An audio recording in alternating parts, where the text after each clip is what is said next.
Hello, everyone! Welcome to our Season 11 Yes. Ender. Ito po si Alwin Ignacio, Laliwa That You Love. Kasama ko ang aking kaibigang bonggang-bongga. Glenn Sibonga! Ito po ang The TT Show, ang Taring at Talakayan Showbiz Edition. And Yes. ang isa sa pinakabonggang-bonggang sorpresa para sa aming season ender ay ang katotohanan meron na po kaming 10,311 plus Yes. organic Yay! subscribers. Thank Palakpakan you! naman tayo dyan. Tuloy-tuloy sa pagtaas. Tuloy-tuloy sa pagtaas at tuloy na tuloy at syempre pa hindi mapipigilan ng aming bagong Correct. quest. Ang aming onwards, our silver button. Correct. So maraming salamat po sa nagsusubscribe, sa mga nanonood, at syempre pa sa mga nagpapadala sa amin ng inyong mga magagandang mga comment. At kasi nga, season ender, dapat pag-usapan natin ang panalong pangyayari para sa ating Miss Correct. Philippines Universe na si Chelsea Manalo, kaibigang Glenn. Ano ba muna ang napanalunan ni Chelsea sa katatapos lamang ng 73rd Miss Universe pageant? Ayun nga, dahil ang ating pambato ng Pilipinas na si Chelsea Manalo ay pumasok sa top 30 finalist, di ba? Yes. Pero aside from that, malaking sorpresa para kay Chelsea At at sa para ating na rin lahat. sa ating lahat na nang itanghal siya bilang kauna-unahang Miss Universe Asia. O, di ba? Yes. Isa siya sa mga continental queens. Opo, may 4 na continental queens na inanunsyo pagkatapos na nasabing pageant. Correct. Siyempre pa, hindi pwede hindi intrigahin ang panalo ni Chelsea, di ba? Dahil unang-una, hinasabi ng mga nagmamaganda at nagmamagaling na pampalubag loob lang lamang ang nasabing Continental Queen title ni Chelsea at yung 4 na at yung 3 pang babaeng kanyang kasama. Diba? Ako sa akin, medyo noong narinig ko na biglang nagkaroon ng bagong titulo, syempre nakakabigla. Lalo na yung paliwanag na nanggaling mismo sa mga organizer na ang nagbigay ng sabing Continental Queen title ay sila mismo.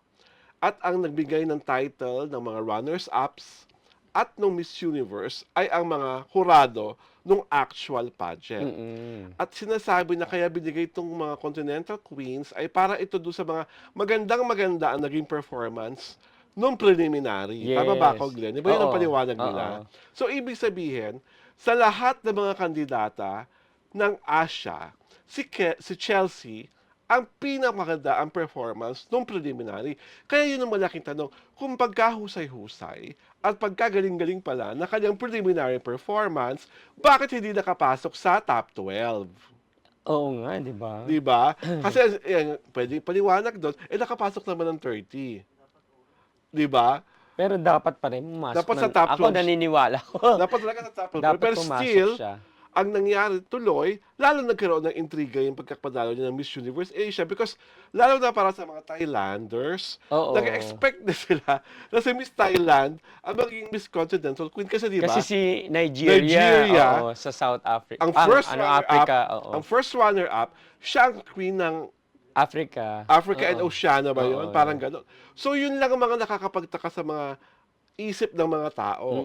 Parang bakit gano'n ang nangyari? Pero syempre, bilang mga Pilipino, palakpakan tayo sa karangalan niya. Correct. Parang kasi alam niyo po ba kung sino ang mga ka-level ni Chelsea sa pangyayari niya? Yung mga kauna-unahang Pilipinang nagbarka sa International Beauty Pageant. Noong 1969, ang very first Miss Universe ay si Gloria Diaz.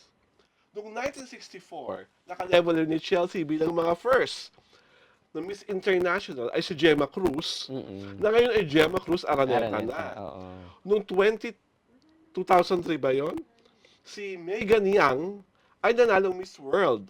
Ang kauna-unahang Miss World oo. na Pilipina. At ang kauna-unahang Miss Earth ay tinanghal noong 2008 ata si Miss Katrina Paul. Or Katrina, basta parang ganon. So, ang sa akin, kasama si Chelsea dun sa grupo ng mga kauna-unahang babaeng na bigyan ng International Beauty Pageant. So, masasabi mo, kasaysayan ng kanyang At saka inukit.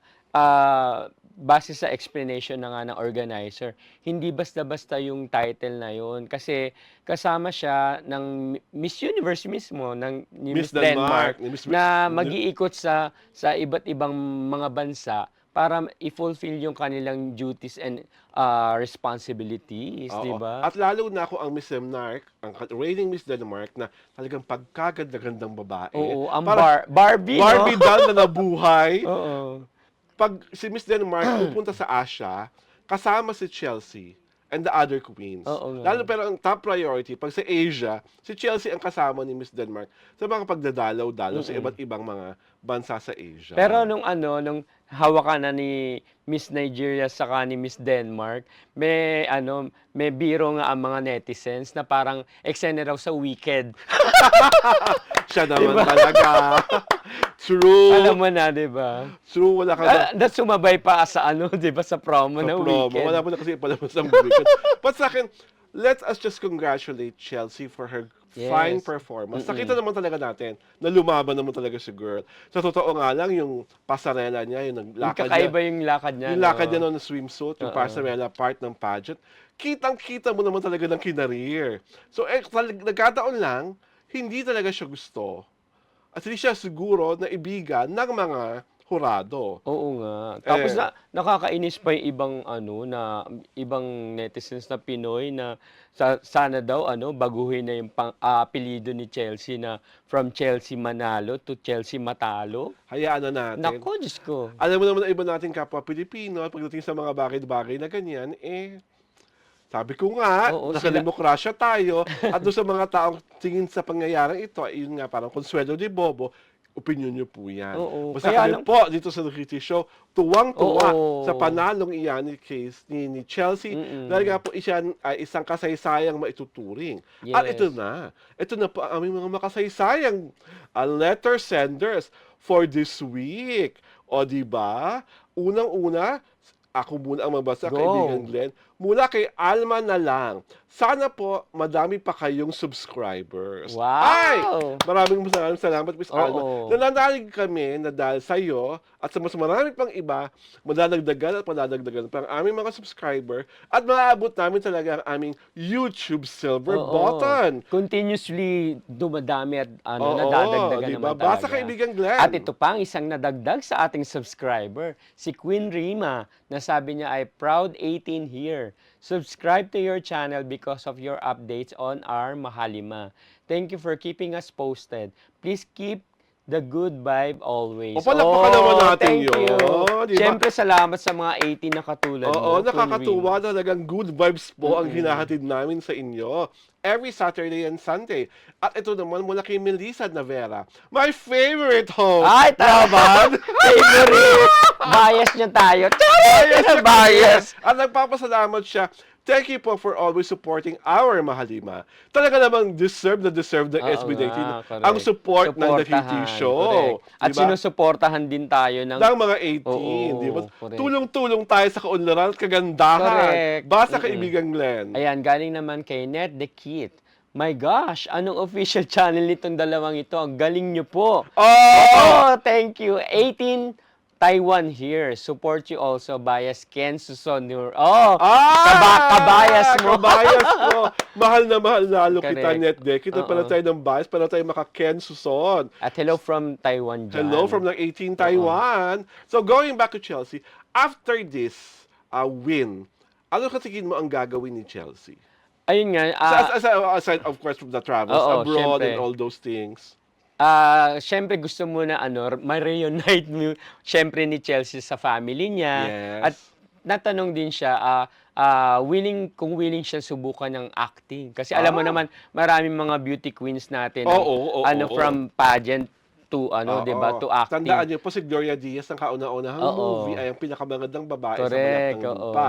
At syempre Di ba? Si Margie Moran, na parang Correct. ang nakakaalam na lang yung mga tita-tita natin. Ang tanging movie ni Margie Moran noong araw ay Lollipops and Roses. O, kaya nyo yan, History yan. At nakapartner niya doon ay si Kokoy Laurel. Mm-mm. At si Pia Wurtzbach, ang may movie na kasama niya si Gerald Gerald Anderson. Anderson. At saka si Vice Ganda. Oo, na kontrabida ata si ano doon, 'di ba? Si Oo. Pia.